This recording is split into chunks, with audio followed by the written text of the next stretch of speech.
Udon. A bread from Japan. Serves 4. You will need 4 ingredients.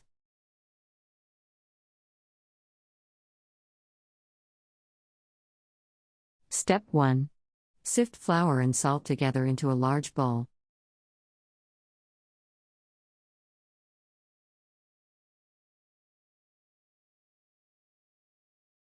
Step 2.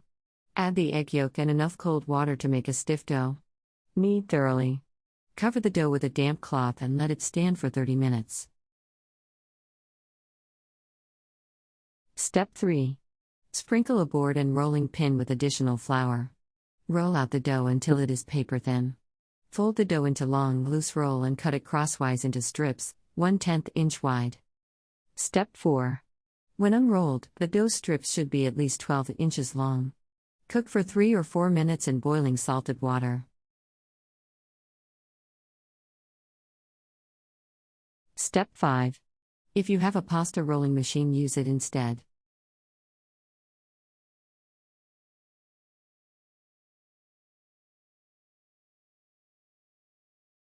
Step 6.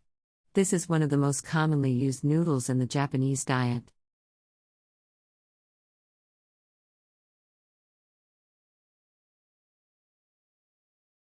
Country Reports, Culture, Countries, Travel.